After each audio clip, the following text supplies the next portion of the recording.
Hey YNR fans! Waving hand, welcome to YNR Trends, your go-to spot for the juiciest Young and the Restless updates, shocking spoilers, and all the drama you can't stop talking about. From surprise returns to scandalous twists, we break it all down for you, every day.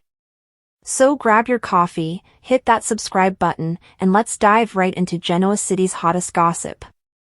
The sun was setting in Nice, casting a golden glow across the narrow streets and the old stone buildings that lined the coastline. Tourists were still lingering on the promenade, some enjoying wine at the cafes while others wandered toward the shore to watch the sea swallow the light. It was a peaceful evening on the surface, but within the walls of a particular villa just outside the city, chaos was already unraveling. The villa had been rented by Audra Charles for a short escape from Genoa City's never-ending schemes, a place where she thought she could catch her breath and put distance between herself and the tangled mess of alliances back home. But peace never seemed to follow her.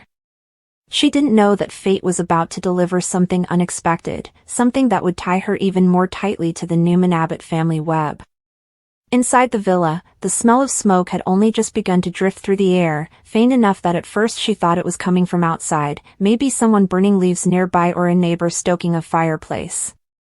She poured herself a glass of wine and tried to relax, but when the faint smell became heavier, sharper, and tinged with a dangerous bite, her instincts flared.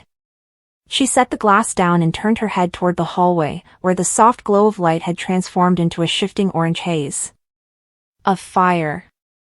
The realization struck quickly, and panic followed. She stumbled backward, her mind racing with questions: how had it started, and more importantly, how was she going to get out? The flames caught the curtains first, hungry and relentless, snapping up fabric and wood as though the house had been built just to fuel their rage. Audra tried the main door, but the smoke was already thick near the exit, blinding and choking. She coughed, pressing her sleeve against her mouth, but the heat drove her back. She looked for another way, a window, something, but the villa was old, with heavy shutters and locks that were stubborn even in calmer moments. She slammed her fists against one, but it wouldn't budge. The fire roared louder, consuming room after room, and she knew she didn't have long before the smoke would win. Outside, footsteps pounded against the stone path leading to the villa. A boy's voice, sharp with urgency, carried through the night, calling her name as if he already knew where she was. Harrison Locke had run faster than he ever thought he could, his small chest burning with effort, his hands scraped from when he had tripped and caught himself on the rough ground. He wasn't supposed to be in Nice. No one expected him here, least of all Audra. But there he was, hair windswept, eyes wide, his young body trembling as he stared at the fire engulfing the villa.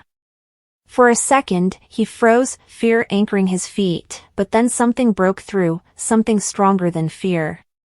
He ran straight toward the blaze. Audra could barely see by then, her eyes stinging, tears streaming down her face from the smoke. She tried one more time to pry open the shutters, her body shaking, her lungs aching with every breath. Then she heard it, her name, faint but real, cutting through the crackle of fire. She thought she was imagining it, a final desperate hallucination, until the door burst open, splintering under a force she couldn't believe possible. Through the smoke, a figure appeared, small but determined, a child who should have been nowhere near a fire, and yet there he was, standing at the threshold. "Audra!" Harrison shouted, his voice hoarse but firm. She blinked through the haze, disbelief washing over her. "Harrison? What? No, you can't be here." But Harrison didn't waste time with explanations. He grabbed the nearest heavy object he could find, an iron candle stand, and used it to break the glass of one of the stubborn windows. Shards scattered, some slicing his hands, but he didn't cry out. He looked back at Audra, his young face set with a focus she'd never seen before. "We have to go. Now."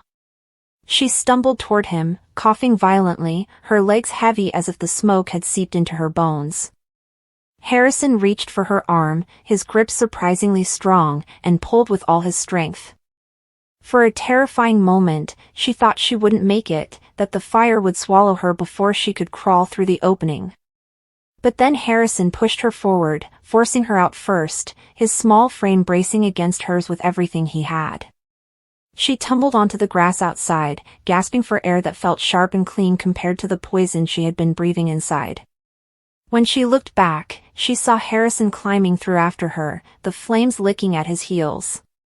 He landed beside her, coughing, his face streaked with soot, his hands bleeding from the glass. Audra reached for him, pulling him close without thinking, her arms shaking around his small body. "My God, Harrison, you saved me. You shouldn't have been here, you shouldn't have." Her words broke into sobs she couldn't control. Harrison just held on, his chest heaving. "I couldn't let you die." Audra stared at him, stunned. This boy, barely more than a child, had risked his life without hesitation. She didn't even know how he had found her in Nice, why he had come, or what had driven him to do something so reckless and brave. But at that moment, none of those questions mattered. What mattered was that she was alive, because of him. The sudden and dramatic appearance of Harrison in Nice, culminating in his heroic rescue of Audra from a life-threatening fire, stands as one of the most pivotal and emotionally charged sequences in the recent narrative history of the young and the restless. This event is far more than a mere plot device or a moment of high-stakes suspense. It is a meticulously crafted convergence of character history, thematic depth, and narrative consequence that reverberates through the lives of all involved, reshaping relationships, altering trajectories, and exposing the fragile yet resilient nature of human connection under duress.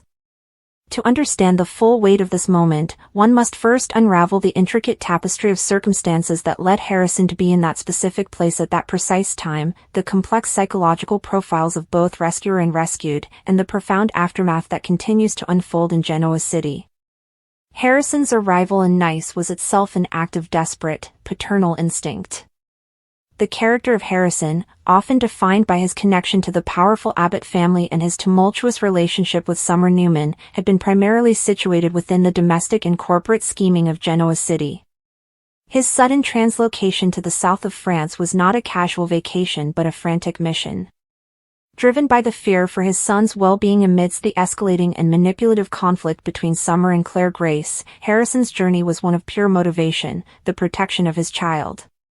This foundational drive is crucial, as it establishes his mental and emotional state not as that of a seeker of adventure or a man looking to reignite a past romance, but as a father operating on a heightened, almost primal frequency of concern. Every action he took from the moment he decided to travel was filtered through this lens of paternal duty. Therefore, when he found himself not in a quiet confrontation over custody, but in the midst of a roaring, chaotic inferno, his core programming, to protect, was instantly and violently activated. The fire did not create a hero out of nowhere, it presented a catastrophic scenario in which his existing, deeply ingrained protective instincts were forced to the surface and directed toward the most immediate and dire need. The choice of Audra as the victim trapped within this blaze was a masterstroke of narrative irony and character examination. Audra Charles, a figure sculpted by ambition, shrewd calculation, and a certain emotional armor developed through years of navigating the cutthroat worlds of media and corporate power, is perhaps the last person one would imagine in a position of utter helplessness. Her character is built on control of her image, her career, her relationships, and the narratives that surround her. The fire, an entity of pure, uncontrollable chaos, was the absolute antithesis of everything Audra represents. It stripped her of all agency, reducing her to a state of raw, primal fear, a vulnerability she rarely, if ever, allows anyone to witness. This setting created a perfect crucible for her character's deconstruction and potential rebirth. In that moment, she was not the powerful media consultant or the savvy corporate player, she was simply a human being facing mortality. This vulnerability is what Harrison encountered, and it fundamentally changed the nature of any previous interactions they had. Their dynamic, previously likely based on the polite, strategic maneuvering common in Genoa City's social circles, was instantly obliterated and replaced by the most basic human dynamic, one of life and death, of savior and saved. The act of the rescue itself deserves close analysis. Harrison's rush into the fire was not a considered, rational choice. It was an impulsive, reflexive act of bravery. The deliberation happened in a split second, a synaptic flash where the image of a person in peril overrode any sense of self-preservation. This speaks volumes about the fundamental decency that exists beneath Harrison's own complicated history and his sometimes flawed decision-making. In that instant, his character was defined not by his past mistakes or his familial affiliations, but by an innate courage and selflessness. The physical danger of the act, the searing heat, the choking smoke, the structural instability, served as a metaphor for the emotional risks and turmoil he had been navigating. He was already walking into a figurative fire in Nice, a situation fraught with emotional peril and conflict. The physical fire became a terrifying literalization of that conflict. By charging into it, he was not only confronting a burning building but also confronting the chaos of his own life head-on, and through a pure act of valor, he momentarily mastered it. For Audra, the experience was transformative. Being saved from death is a profoundly altering event that scars and reshapes a person's psyche. The fact that her savior was Harrison, someone with whom she had no deeply established romantic or familial bond prior to this event, makes the connection forged in the flames uniquely powerful and untainted by pre-existing baggage. It creates a debt that is impossible to repay and an intimacy that bypasses all the usual social graduations. He has seen her at her most absolutely vulnerable, and she has seen him at his most powerfully noble. This shared experience creates a bond that exists outside the normal rules of engagement in Genoa City. It is a secret, sacred knowledge that only the two of them share, a story that belongs only to them. In the aftermath, as she recovers, Audra is forced to reconcile her controlled, ambitious persona with the woman who was helpless and required saving. This can lead to a multitude of psychological responses: immense gratitude, a feeling of indebtedness that may border on resentment, a reevaluation of her life's priorities, or a powerful attraction born from this intense, life-altering connection. Her character, previously so focused on professional advancement and strategic alliances, now has a deeply personal, profoundly emotional event at her core that cannot be strategized or leveraged in a conventional way. The repercussions of this event extend far beyond the two individuals directly involved. The news of the fire and Harrison's role in it would have sent shockwaves through their respective circles in Genoa City. For Summer Newman, Harrison's ex-wife and the mother of his child, this event would trigger a complex storm of emotions. While relief for Harrison's safety would be paramount, the knowledge that he risked his life, the life of her son's father, for another woman, particularly a woman like Audra, would inevitably introduce layers of insecurity, jealousy, and confusion. The paternal hero she knows went to France for their son, but then performed an act of supreme heroism for someone else.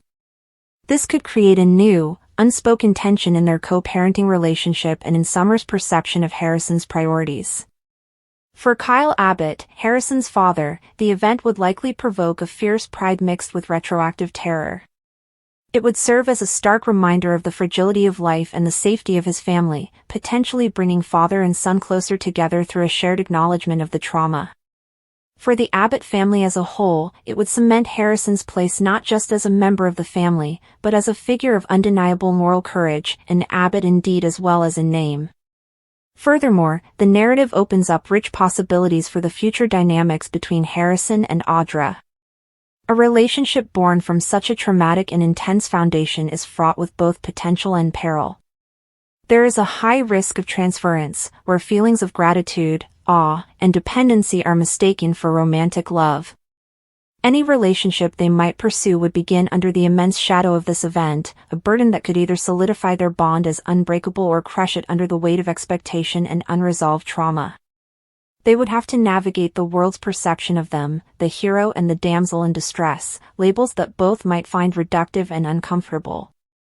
Audra, in particular, would likely chafe against any narrative that paints her as a victim, seeking to reassert her strength and agency, perhaps even pushing Harrison away in the process to prove her independence.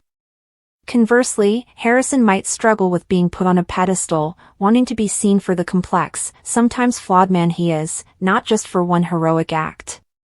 On a thematic level, the fire and the rescue serve as a powerful reminder of the core tenets of soap opera storytelling, the intrusion of sudden, life-altering drama into the ongoing saga of human relationships. It is a classic trope, but its power lies in its execution. It forces characters to reveal their true selves, stripped of pretense. For Harrison, it revealed a bedrock of heroism. For Audra, it revealed a core of vulnerability beneath the polished exterior. It speaks to the theme of destiny and chance, the inexplicable convergence of paths that led Harrison to be exactly where he was needed at the exact moment he was needed. It asks questions about fate and whether some connections are forged in ways that defy simple explanation. The event also explores the theme of redemption. While Harrison was not necessarily seeking redemption, an act of such profound selflessness can serve to wash away, or at least mitigate, the memory of past misdeeds, offering a character a new beginning in the eyes of both their community and the audience. In conclusion, Harrison's sudden appearance in Nice and his subsequent rescue of Audra from the fire is a watershed moment in The Young and the Restless. It is a meticulously layered plot point that succeeds because it is rooted in authentic character motivation, Harrison's paternal drive, and it challenges the fundamental identity of another, Audra's controlled autonomy. The act itself is a pure expression of instinctual courage that redefines Harrison's character, while the aftermath forces a profound and uncomfortable vulnerability upon Audra, creating a unique and powerful bond between them. The ripples from this event touch every corner of their lives, affecting family dynamics, romantic possibilities, and individual psyches. It is a testament to the show's enduring ability to use high drama not just for shock value, but as a catalyst for deep and meaningful character exploration, reminding the audience that beneath the gloss of wealth, power, and rivalry, the most compelling stories are always about the human heart under pressure, and the unexpected heroes who emerge when the heat is turned up.